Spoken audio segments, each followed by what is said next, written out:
शुरू करें? पाल जी वो देख लीजिए।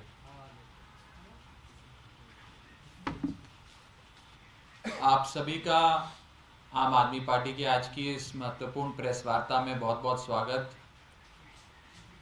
साथियों, a new day and a new FIR, एक नया दिन और आम आदमी पार्टी के एक नेता के खिलाफ एक नई एफआईआर। इस देश में भारतीय जनता पार्टी ने 2 कानून लागू किए हैं। एक कानून है विपक्ष के नेताओं और खास करके आम आदमी पार्टी और अरविंद केजरीवाल जी की बढ़ती लोकप्रियता को देखते हुए उनके हर नेता के खिलाफ एफआईआर दर्ज करी जाए, जिसका सबसे नया उदाहरण है, रीसेंट एग्जाम्पल है हमारे गुजरात के प्रदेश अध्यक्ष ईशुदन गढ़वी साहब के खिलाफ ये गुजरात में एफआईआर दर्ज की गई है। ये कानून आम आदमी पार्टी पे, विपक्ष पे लागू होता है। और दूसरा कानून है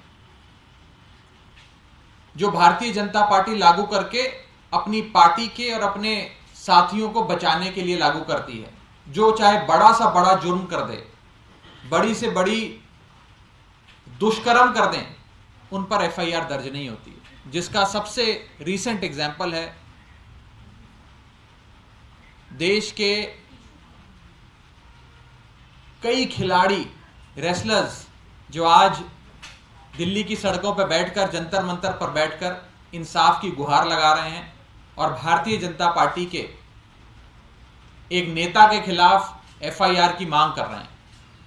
ये 2 कानून इस देश में लागू हैं।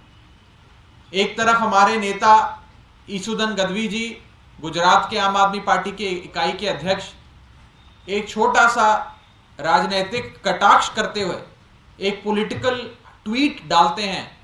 उस ट्वीट पर उनके खिलाफ गुजरात की पुलिस, गुजरात का प्रशासन हरकत में आते हुए एफआईआर दर्ज करता है।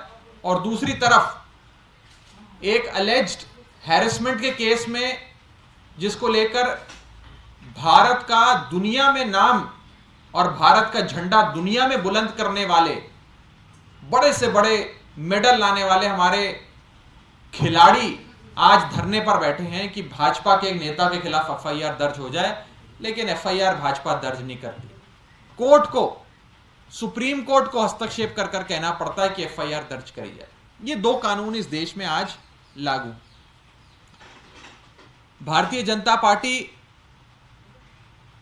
आम आदमी पार्टी के तमाम नेताओं के खिलाफ एफआईआर इसलिए दर्ज कर उन्हें जेल में डालना चाहती है क्योंकि आम आदमी पार्टी में बीजेपी को अपना काल नजर आता है। अरविंद केजरीवाल जी में बीजेपी को अपना काल नजर आता है और वो जानते हैं कि भारतीय जनता पार्टी का कोई खात्मा करेगा, कोई अंत करेगा, उनका राजनीतिक तौर पे सफाया अगर कोई करेगा तो वो अरविंद केजरीवाल है। और इसीलिए हर संभव प्रयास किया जा रहा है कि आम आदमी पार्टी को खत्म किया जाए। और मैं तो इस एक्सटेंट तक जाऊंगा, ये कहूंगा कि भारतीय जनता पार्टी, बीजेपी, अरविंद केजरीवाल जी का पॉलिटिकल असैसिनेशन कराना चाहती है। They want to politically eliminate Arvind Kejriwal. उन्हें राजनीतिक तौर पे खत्म करना चाहती है। और इसी के चलते रोजाना एक नया मुकदमा, एक नई एफआईआर, एक नया अरेस्ट आम आदमी पार्टी के लोगों के खिलाफ, हमारे नेताओं के खिलाफ होता आ रहा है। मैं बीजेपी को बिन मांगी सलाह देना चाहूंगा, अनसॉलिसिटेड एडवाइस देना चाहूंगा कि ईडी, सीबीआई, पुलिस के माध्यम और उनके सहारे से राजनीति मत करिए। राजनीति करनी है तो शुद्ध रूप से राजनीति के मैदान में करिए, चुनावी रण के मैदान में करिए। ईडी, सीबीआई, पुलिस का सहारा तो कायर लेते हैं, आप क्यों उनका सहारा लेते हैं? और इतने बड़ी सत्ता आपके पास है, इतनी बड़ी पावर आपके पास है, ये लोगों ने आपको दी है। जिन लोगों ने आपको ये सत्ता सौंपी है, ये लोग आपसे सत्ता ले भी सकते हैं। और कल को किसी विपक्ष की पार्टी, किसी गैर भाजपा पार्टी की सरकार आ गई केंद्र में, तो वो आपके साथ ऐसा ना करे। मैं ये हिदायत आपको देना चाहूंगा, बिन मांगी सलाह देना चाहूंगा। एक बड़ा महत्वपूर्ण शेर है जो मैं भारतीय जनता पार्टी को सुनाना चाहूंगा और चाहूंगा कि वो इसे अपने जहन में याद रखें, बरकरार रखें और रोजाना इस बात का एहसास अपने आप को कराएं और जो नशे में चूर है सत्ता के भारतीय जनता पार्टी, वो उस नशे से बाहर आए। तुमसे पहले जो शख्स यहां तख्ता नशी था, उसे भी अपने खुदा होने का इतना ही यकीन था। इतना गुमान ना करो अपनी सत्ता पे कि विपक्ष के तमाम नेताओं के खिलाफ मुकदमे और एफआईआर करते जाओ। और जिस ईशुदन गदवी पे हमारे भारतीय जनता पार्टी के नेताओं ने एफआईआर दर्ज कराई है, मैं उस ईशुदन गदवी साहब के एक पॉलिटिकल ट्वीट के लिए आज उन पे जो पर्चा दर्ज हुआ है, उस संदर्भ में कहना चाहूंगा कि अगर कोई झूठी अफवाहें, गलत tweet, fake news social media पे फैलाता है तो वो भारतीय जनता पार्टी के लोग फैलाते हैं। ये अधिकार सिर्फ उन्हें ही है। और बीजेपी के सोशल मीडिया विंग ने सिर्फ नेताओं के खिलाफ ही नहीं, गैर भाजपा पॉलिटिकल पार्टीज के खिलाफ ही नहीं, इस देश के बड़े से बड़े जजेस के खिलाफ भी सोशल मीडिया पर गलत बयानबाजी कर कर उनकी भी छवि को चोट पहुंचाने की कोशिशें करी। बीजेपी का सोशल मीडिया विंग आज इस देश की इंडिपेंडेंट जुडिशरी और उस इंडिपेंडेंट जुडिशरी के हिस्से हिंदुस्तान के जजेस को भी नहीं छोड़ते। ये उनकी भी छवि खराब करने में अपने सोशल मीडिया विंग के सारे लोगों को लगा देते हैं। मैं बीजेपी के लोगों को कहना चाहूंगा कि डराओ उनको जो आपसे डरते हैं। आम आदमी पार्टी का एक एक कार्यकर्ता अरविंद केजरीवाल जी का सिपाही है, क्रांतिकारी है। ना आपकी एफआईआर से डरता है, ना आपकी जेल से डरता है। लेकिन जितनी आप एफआईआर और जितने मुकदमे हम पे दर्ज करते हैं, उससे यह बात जरूर स्पष्ट हो जाती है, साफ हो जाती है कि जब जब बीजेपी डरती है, पुलिस को आगे करती है। जब जब बीजेपी डरती है, पुलिस को आगे करती है। और उसी पुलिस के माध्यम से आज उन्होंने हमारे गुजरात के प्रदेश अध्यक्ष ईशुदन गदवी पे एक एफआईआर दर्ज करी है।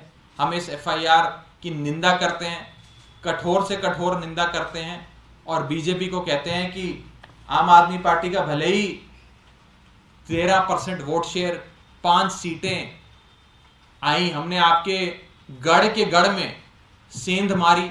गुजरात जिसे कहा जाता था कि कोई गुजरात में भारतीय जनता पार्टी को चुनौती नहीं दे सकता, हराना तो दूर की बात है, आपके गढ़ में घुसकर 13% वोट लिया।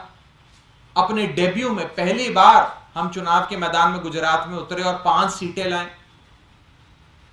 और जो शानदार प्रदर्शन गुजरात में देते हुए आम आदमी पार्टी ने राष्ट्रीय पार्टी बनने का जो दर्जा था वो हासिल किया, वो कमाया, वो पाया, आज उससे कहीं ना कहीं बौखलाकर, डर कर ये एफआईआर हम पर करी जा रही हैं। जैसा कि मैंने शुरुआत में कहा था, a new day and a new FIR,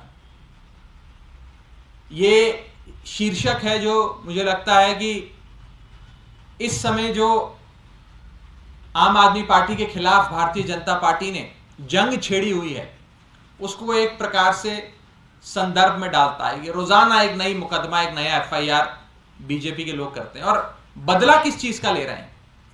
इस चीज का बदला ले रहे हैं कि अरविंद केजरीवाल जी ने देश के एथलीट्स, हमारे खिलाड़ी, रेसलर्स के साथ जाकर जंतर मंतर पर न्याय की गुहार लगाई। क्या अरविंद केजरीवाल जी ने सत्यपाल मलिक के इंटरव्यू से लेकर जो उन्होंने गंभीर सवाल खड़े करे पुलवामा हमले को लेकर, उसके बारे में 4 सवाल पूछे, किस चीज का बदला अरविंद केजरीवाल और आम आदमी पार्टी से ले रही है बीजेपी? क्या गरीब लोगों को मोहल्ला क्लिनिक देकर, दवा दवाई इलाज देकर उनका अच्छा इलाज कराने का बदला बीजेपी हमसे ले रही है?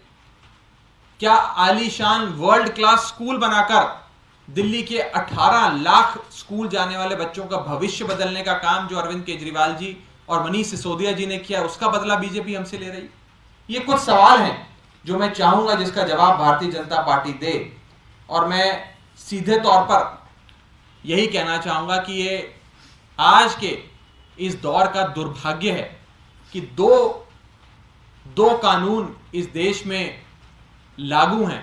एक कानून जो आम आदमी पार्टी के लिए लागू होता है, जिसमें मात्र पॉलिटिकल कटाक्ष करने पर हमारे एक नेता पर गुजरात में एफआईआर दर्ज हो जाती है, और दूसरी ओर देश के खिलाड़ी, जंतर मंतर पर बैठकर न्याय की गुहार लगा रहे हैं। भाजपा के एक नेता के खिलाफ, जो एक अपराधी है, उस अपराधी के खिलाफ मुकदमा दर्ज करने की गुहार लगा रहे हैं, लेकिन उनके खिलाफ एफआईआर दर्ज कर भाजपा राजी ना थी। ये दो कानून आज इस देश की और इस दौर की बहुत बड़ी दुर्भाग्यपूर्ण वास्तविकता हम सबके सामने दिखाते हैं। और ये शायद इसीलिए है क्योंकि अरविंद केजरीवाल में भारतीय जनता पार्टी को अपना काल नजर आता है। मैंने पिछली बार भी जब प्रेस कॉन्फ्रेंस करी उसमें बात रखी कि जैसे कंस को यह बात मालूम थी कि उसका वध भगवान श्री कृष्ण के हाथों होगा, भगवान अवतार लेंगे और उनका काल बनेंगे, ऐसे ही भारतीय जनता पार्टी को यह एहसास है कि उनका अंत अगर होगा तो अरविंद केजरीवाल जी के हाथों होगा। केजरीवाल ही बीजेपी का काल है, इस बात को भाजपा समझती है और इसीलिए हर संभव कोशिश कर रही है कि केजरीवाल को चोट पहुंचाई जाए, आम आदमी पार्टी को चोट पहुंचाई जाए और उन्हें खत्म किया जाए, उनका अरविंद केजरीवाल का पॉलिटिकल असैसिनेशन कराया जाए। ये भारतीय जनता पार्टी का ऑब्जेक्टिव है, उनका लक्ष्य है, लेकिन इसमें कभी सफल नहीं होगी क्योंकि इस देश की जनता का आशीर्वाद, इस देश की जनता का प्यार अरविंद केजरीवाल को प्राप्त है, आम आदमी पार्टी को प्राप्त है और पूरी भारत देश की जनता चट्टान की तरह आम आदमी पार्टी और अरविंद जी के साथ खड़ी है। कुछ सवाल हुए संदर्भ में तो आप पूछ सकते हैं। इसमें आपने जो रितुदान गढ़वी से एफआईआर की बात की, उन्होंने मन की बात के खर्च को लेकर सवाल उठाया और फिर तुरंत डिलीट भी कर दिया, तो अगर उसमें कुछ गलत, देखिए राजनीतिक कटाक्ष होता रहता है। आज एक सोशल मीडिया पे पोस्ट डाली राजनीतिक कटाक्ष की, उस पर एफआईआर दर्ज कर दी। दूसरा भाजपा का नेता अपराधी जिसके लिए सारे खिलाड़ी जंतर मंतर पर बैठे हैं, एफआईआर की गुहार लगा रहे हैं, न्याय की मांग कर रहे हैं, उन पर कोई मुकदमा दर्ज नहीं होता। इस देश में दो कानून तो नहीं हो सकते। इंडियन पीनल कोड तो एक ही है, सीआरपीसी तो एक ही है। ऐसा तो नहीं हो सकता कि आम आदमी पार्टी के लिए आईपीसी और सीआरपीसी एक हो और रेसलर्स के लिए, भाजपा के नेताओं के लिए अलग प्रकार का कानून हो। पीडब्ल्यूडी मंत्री ने एलजी को पत्र लिखा है और उन्होंने कहा है कि जो सीएस को रिपोर्ट तैयार करने के लिए एलजी ने निर्देश दिए हैं वो असंवैधानिक है और जो कानून है दिल्ली सरकार के उसके मुताबिक नहीं है। और ये जो रिजर्वेशन का मामला है, इस पर आपका क्या है? मुझे लगता है विस्तार से हमने इस पे पहले भी बात रखी है। मैं तो सीधा कहना चाहूँगा कि बात जो होती है परिप्रेक्ष्य में होनी चाहिए। जहाँ एक तरफ माननीय प्रधानमंत्री जी के रहने के लिए निवास स्थान 8,000, माननीय प्रधानमंत्री जी के रहने के लिए निवास स्थान 500 करोड़ का बनाया जा रहा है, 8,400 करोड़ का जहाज उनके लिए आलीशान खरीदा गया। अभी पता लगा कि आईआईटी कर्नाटक के उद्घाटन में 10-10 करोड़ रुपए मात्र 1 घंटे के कार्यक्रम के लिए उन्होंने खर्च कर दिए गए। तो बहस परिप्रेक्ष्य में होनी चाहिए और मैं भारतीय जनता पार्टी के नेताओं के लिए और उपराज्यपाल के लिए कहना चाहूँगा कि अरविंद केजरीवाल दिल्ली के बेटे हैं। अरविंद केजरीवाल दिल्ली की जनता की सेवा में लगे हुए हैं। उन पर जो आप कीचड़ उछालने की कोशिश कर रहे हो, इसका बदला दिल्ली की जनता लेगी, आपसे हिसाब मांगेगी। आम आदमी पार्टी भाजपा के नेताओं ने अपने ऐशो आराम पे जो पैसा खर्च किया है, 8,400 करोड़ का जहाज खरीदा, 500 करोड़ के मकान बनाए, इन सब का हिसाब मांगती है। इसका हिसाब भाजपा दे। खिलाड़ी बैठे हुए हैं, इसको लेकर एबीपी न्यूज़ पर ब्रजभूषण का एक इंटरव्यू हुआ, जिसमें उन्होंने 2 चीजें कही कि ये खिलाड़ी जो बैठे हैं प्रोपेगेंडा है, अगर ये उठ के चले जाएं तो मैं तुरंत इस्तीफा दे दूंगा।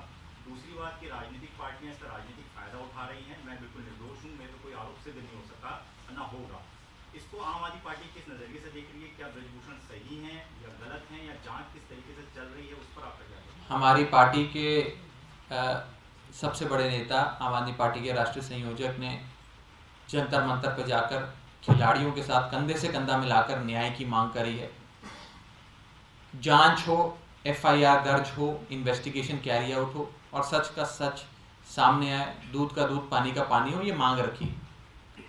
ये बहुत ही दुर्भाग्यपूर्ण है कि हमारे देश के खिलाड़ियों को इस प्रकार से सड़कों पे आना पड़ रहा है एक छोटी सी न्याय की मांग करने के लिए। हमारे देश का न्याय की जो पूरी सिस्टम है, क्रिमिनल जस्टिस सिस्टम है, वो अपने आप में इतना बुलंद और मजबूत होना चाहिए कि किसी भी विक्टिम को या किसी भी पीड़ित शख्स को इतना जद्दोजहद ना करनी पड़े न्याय मांगने के लिए और न्याय पाने के लिए। इसीलिए मैं ये मांग करता हूं कि आम आदमी पार्टी की ओर से मांग करता हूं कि एफआईआर दर्ज होते ही इन्वेस्टिगेशन हो, अरेस्ट हो और इसके साथ साथ हमारे खिलाड़ियों को न्याय दिया जाए। आज जो लोग ये कह रहे हैं कि इसका राजनीतिकरण किया जा रहा है, मैं उनको ये कहना चाहता हूं कि विपक्ष के किसी नेता को वहां जाने का मौका ही ना मिलता अगर आप पहले ही एफआईआर दर्ज करके जांच कर देते। खिलाड़ियों को जंतर मंतर बैठने का मौका ही ना मिलता अगर आप पहले ही एफआईआर दर्ज करके जांच करवा लेते, सजा सुना देते। ये तो आपकी नाकामी है कि आप लोग, भारतीय जनता पार्टी की कानून व्यवस्था की और प्रशासन की नाकामी है कि आप लोग एक एफआईआर नहीं दर्ज कर पाए। जिस प्रकार से आपकी तमाम एजेंसियां विपक्ष के नेताओं को पकड़ पकड़ के जेल में डालने के लिए आतुर घूमती हैं, सीबीआई हो, ईडी हो, दिल्ली पुलिस हो, इनकम टैक्स हो, ये सारी एजेंसियां जब भाजपा के नेता का कोई मुकदमा आता है तो उनको सांप सूंघ जाता है। तो मैं कहना चाहूंगा कि न्याय की गुहार जो हमारे देश के खिलाड़ी लगा रहे हैं उन्हें न्याय मिले, ऐसी मैं मांग रखता हूँ। भारतीय जनता पार्टी धरने पर बैठी है, उनको बैठने दीजिए, उनका कहना है कि हम तब तक बैठे रहेंगे जब तक बैठे रहिए। Thank you. उन्होंने कि सीएम अपने घर को दिखा दे, कल एलजी ने कहा कि हमारा घर खुला है, दिल्ली की जनता देख सकती है। मैं यही कहना चाहूंगा भारतीय जनता पार्टी को कि